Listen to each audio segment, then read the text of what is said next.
বন্ধুরা রেসিপিটা বন্ধুরা মাছটা তো দিয়ে যা রেডি হয়ে গেছে। রেসিপিটা আমি গামলাতে করে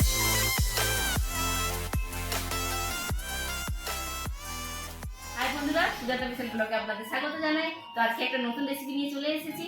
তো কি রেসিপি করবো আপনাদের দেখাবো, চলুন তাহলে। তো বন্ধুরা রেসিপিটা করার জন্য আমি কি নিয়েছি দেখুন। এখানে নিয়েছি 8 ট্যাংরা মাছ, নুন হলুদ তেল মাখিয়ে রেখে দিয়েছি। 8 ট্যাংরা মাছে তেল ঝাল করবো তো তাই জন্য। আর এখানে কি কি মশলা নিয়েছি আপনাদের দেখিয়ে দিচ্ছি। এখানে মশলা নিয়েছি আদা রসুন লঙ্কা জিরে হলুদ সব একসাথে পেস্ট করে রেখে দিয়েছি। এখানে নিয়েছি নুন পিঙ্ক কালার সল্ট। এখানে গরম মশলা পেঁয়াজ ফোড়নে দেবো, গোটা গরম মশলা জিরে আর টমেটো কুচি। তো চলুন রেসিপিটা শুরু করা যাক। কড়াইটা বসিয়ে দিয়েছিলাম, তেলটা গরম হয়ে গেছে। আর এই মাছটা বন্ধুরা প্রচন্ড ফাটে। আপনারা যেই এই মাছটা রান্না করবেন একটু সাবধানে, হয় তেল মাখিয়ে নেবেন আগে আর তেলে একটু নুন দিয়ে দেবেন, তবুও ফাটে, যতটা একটু কম ফাটবে। আপনারা রিস্ক আছে এই মাছটা আপনারা সাবধানে বানাবেন। তেলটা গরম হয়ে গেছে, এক এক করে মাছগুলো ভেজে নেবো বন্ধুরা। মাছটা দিলে খুব ভয় করে, ফাটে তো।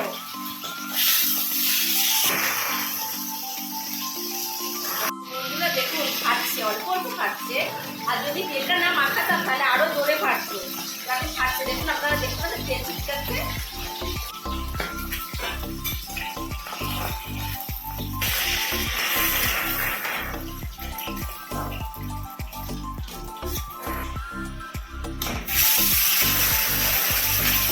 সব মাছগুলো এবার ভেজে নেবো।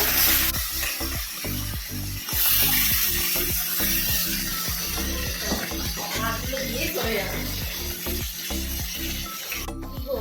আমি যে তোমার জন্য একটা ভালো রেসিপি বানিয়ে খাওয়াচ্ছি, তো তোমারও তো কিছু উচিত আমাকে দেওয়ার।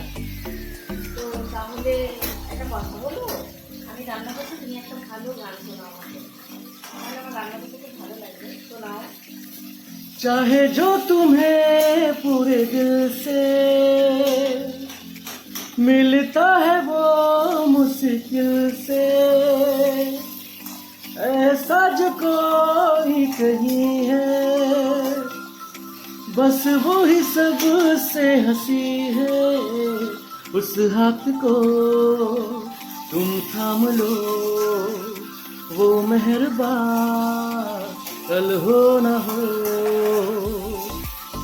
গ্যাসটা লো করে দিলাম। আমার মাছ ভাজাগুলো কমপ্লিট হয়ে গেছে সব। এবার এগুলো উঠিয়ে নেবো লাল লাল। তো দেখুন বন্ধুরা মাছটা কি সুন্দর লাল লাল ভেজে নিয়েছি না, দেখেই মনে হচ্ছে একটা খেয়ে ফেলি এখন। তো আমার ওই মাছ ভাজা কড়াইতে আমি তেল দিয়ে দিলাম তরকারির জন্য, তেল ঝালের জন্য। পরিমাণ মতন সরষে তেল দিয়ে দিলাম। গ্যাসটা একটু বাড়িয়ে দেবো। এবার ফোড়নে দিয়ে দেবো গোটা জিরে আর গরম মশলা। ফোড়নটা ভাজা হবে, মশলাগুলো ভাজা হয়ে গেছে, ফোড়নগুলো বা পেঁয়াজ দিয়ে দেবো। পেঁয়াজটা একটু লাল লাল করে ভেজে নেবো। তো বন্ধুরা পেঁয়াজটা দেখুন একদম লাল লাল ভাজা হয়ে গেছে। আমি এর উপরে এবার মশলাটা দিয়ে দেবো। এইসব পেস্ট করে রেখেছিলাম যে মশলাটা, এই দিয়ে দিলাম। আর এই টমেটো কুচিগুলো দিয়ে দেবো। দিয়ে মশলাটাকে ভালো করে তেল ছাড়া আপনি কষিয়ে নেবেন। এই সময় গ্যাসটা পুরো হাই ফ্লেম থাকবে, মানে জোরে থাকবে। মশলাটা যত কষাবে তরকারি তত টেস্ট। এবার আমি মশলাটা কষানো অবধি অপেক্ষা করবো। তো বন্ধুরা দেখুন কিভাবে তেল ছেড়ে দিয়েছে মশলা থেকে, এত সুন্দর তেল ছেড়ে দিয়েছে। এবার আমি নুনটা দিয়ে দেবো। মশলা কষানোতেই টেস্টি। এবার আমি পরিমাণ মতো নুন দিয়ে দিলাম। বেশি ঝোল থাকবে না তো, সেই পরিমাণে নুনটা দিয়ে দেবো, টেস্ট হবে। আবার মশলাটা কষিয়ে নেবো আরো একটু ভালো করে, তারপরে জল দেবো।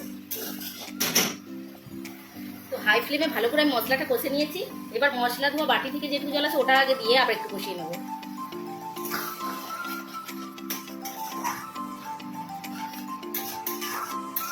গ্যাসটা আমার হাই ফ্লেমে দেওয়া আছে। ঢাকা দিয়ে দেবো, দিয়ে ঢাকাটা খুলে নেব। অনেক ভালো করে মশলাটা আমার কষানো হয়ে গেছে, খুব ভালো করে কষানো হয়ে গেছে। এবার আমি জল দিয়ে দেবো, পরিমাণ মতন এই জল দিয়ে দিলাম। এবার জলটা যতক্ষণ না ফুটবে ততক্ষণ অবধি অপেক্ষা করবো। জলটা ফুটলে মাছটা দেবো। এবার একটু ঢাকা দিয়ে আমি ঝোলটা ফোটার অপেক্ষা করবো, তারপরে মাছ দেবো। তরকারিটা আমি ঢাকা খুলে দেখবো, দেখুন ঝোলে ব্লক উঠে গেছে। এবার আমি মাছগুলো দিয়ে দেবো। সব মাছগুলোই একটা একটা করে ঝোলে ছেড়ে দিলাম। बोलने की जरूरत नहीं है।